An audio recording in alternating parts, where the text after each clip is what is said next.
Renungan malam, God's Amazing Grace atau Kasih Karunia Allah yang mengagumkan oleh Ellen G. White, tanggal 8 Februari 2026. Mari kita berdoa. Bapa kami yang di sorga, Allah pencipta langit dan bumi, laut beserta segala isinya. Satu-satunya Allah yang benar, yang kami sembah selalu melalui anak-Mu, Yesus Kristus. Kami bersyukur dan berterima kasih oleh sebab penyertaan dan perlindungan Bapa sepanjang hari dalam seluruh aktivitas dan pekerjaan kami. Pada malam ini, kami akan mendengarkan firman-Mu.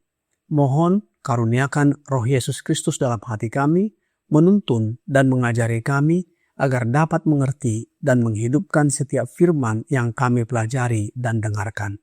Besertalah dengan kami sepanjang malam ini, ya Bapa. Kami persembahkan doa ini di dalam nama Yesus, yang adalah Tuhan dan Juru Selamat kami. Amin. Renungan malam ini akan dibacakan oleh Bapak Nemani Singarimbun. Kepada Bapak Nemani, kami persilahkan. Selamat malam.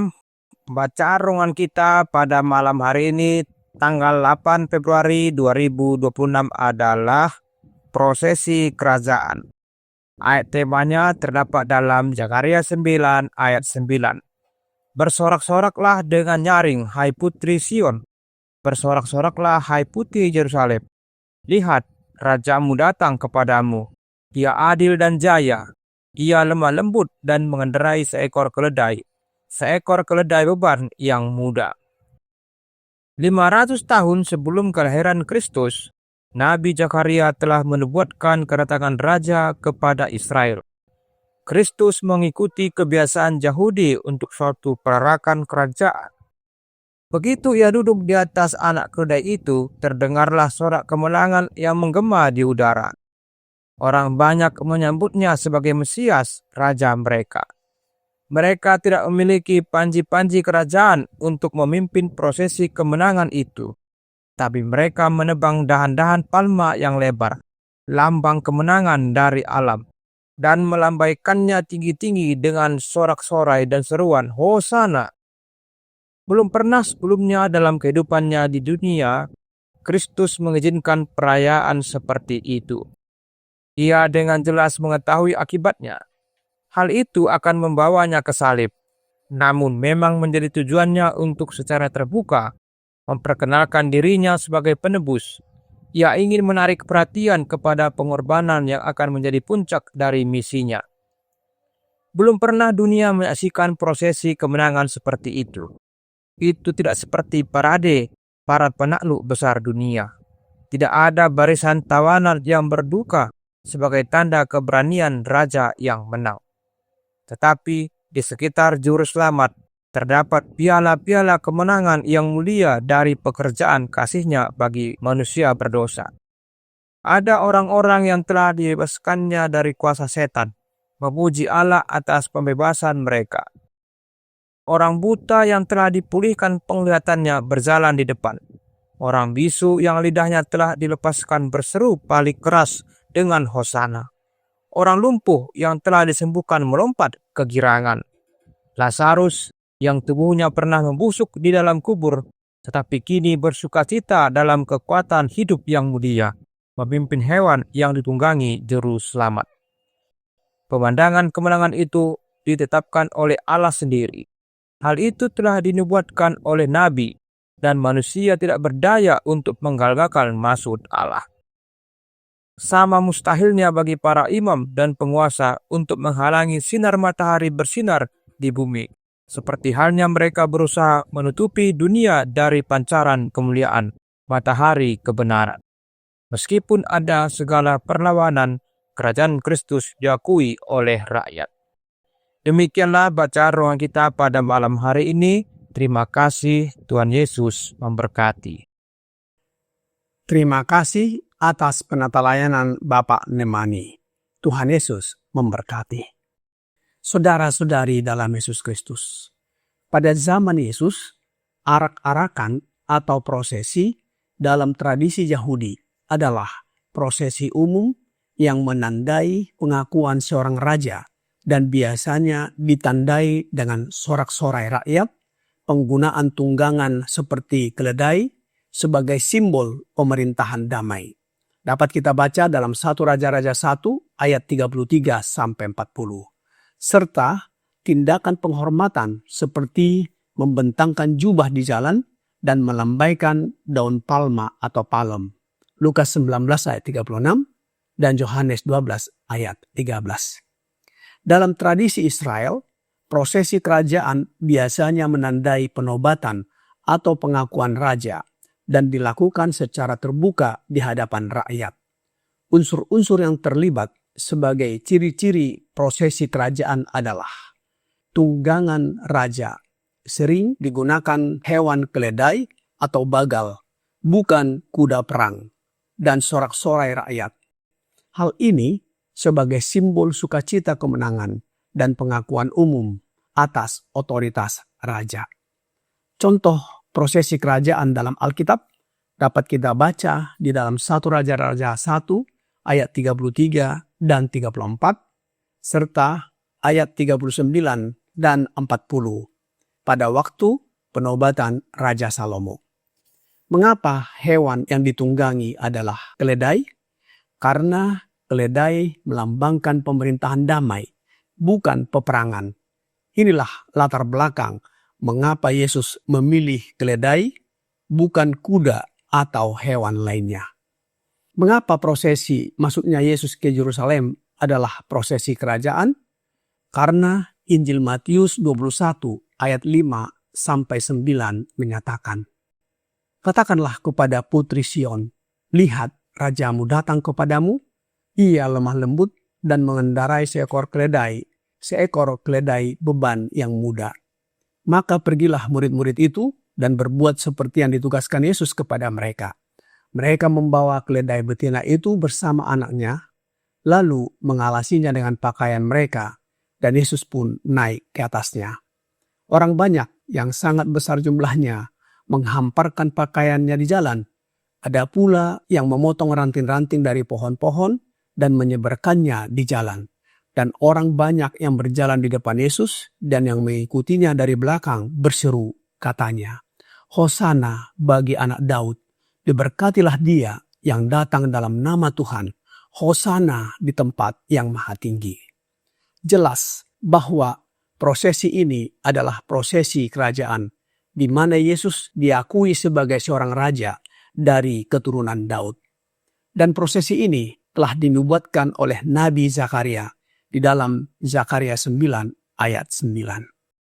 "Bersorak-soraklah dengan nyaring, hai putri Sion, bersorak-sorelah, hai putri Yerusalem.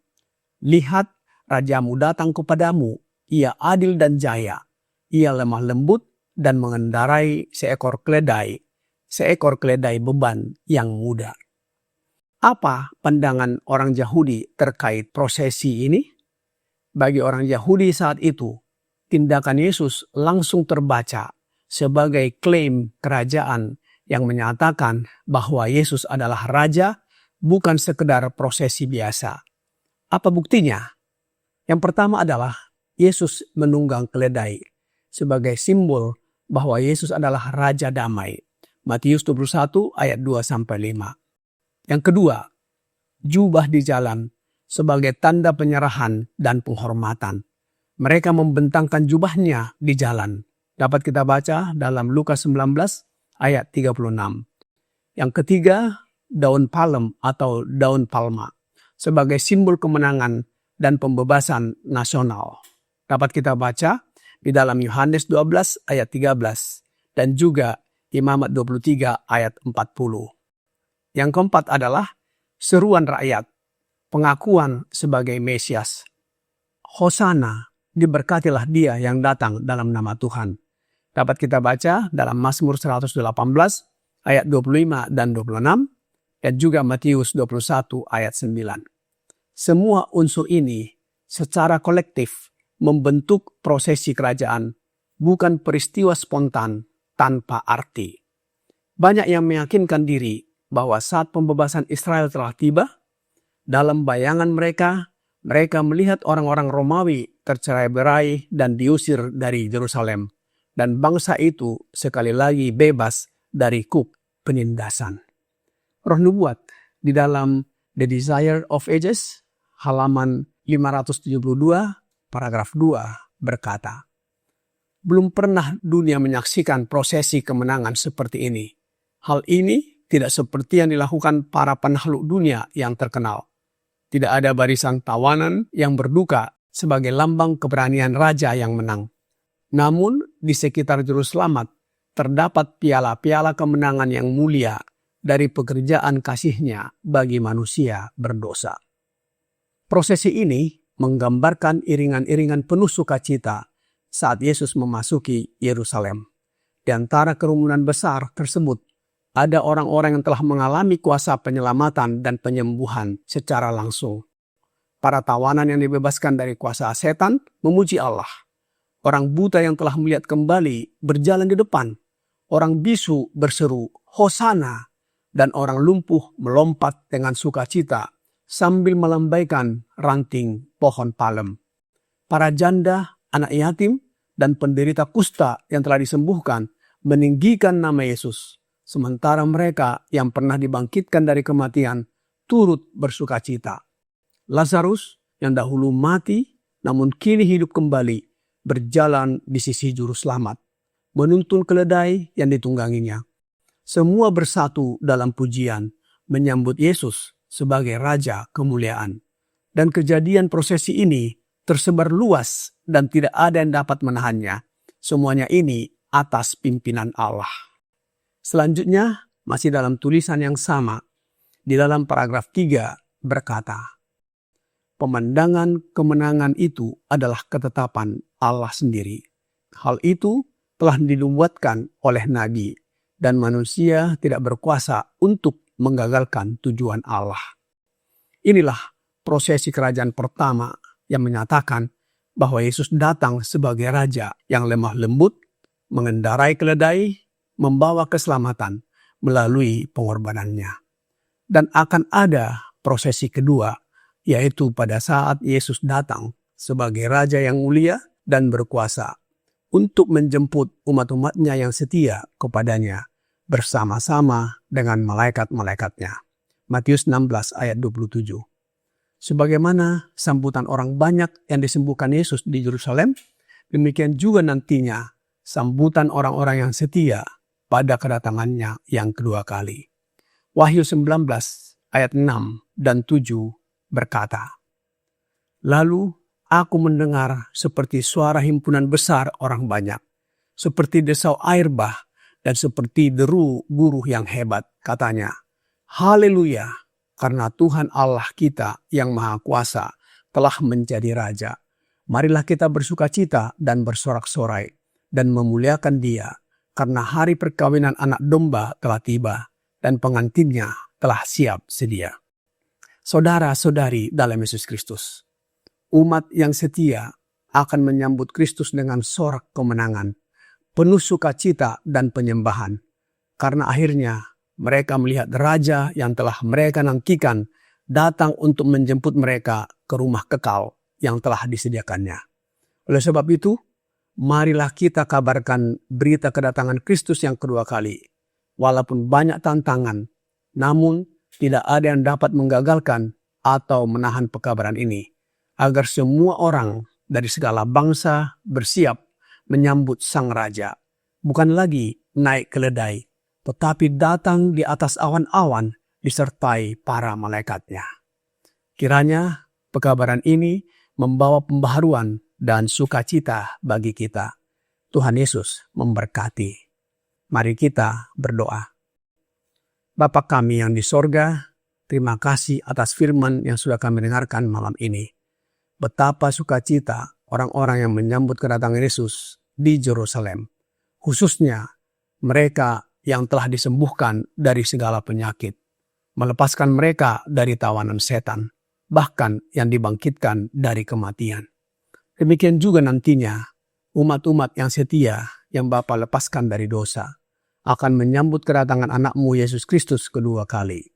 Oleh sebab itu ya Bapa, kami mohon karuniakan roh anakmu Yesus Kristus dalam hati kami, agar kami giat mengabarkan akan kedatangannya yang tidak lama lagi. Kuatkan iman dan kesetiaan kami kepadamu, ya Bapa. Biarlah karakter kami diubahkan menjadi serupa dengan karakter Yesus. Kami bersiap menyambut kedatangannya yang kedua kali untuk diangkat masuk ke dalam kerajaan kemuliaan, yaitu kerajaan sorga. Banyak dosa dan pelanggaran yang kami lakukan ya Bapa. Mohon ampuni kami. Kami persembahkan doa ini hanya melalui Yesus Kristus yang adalah Tuhan dan Juru Selamat kami. Amin.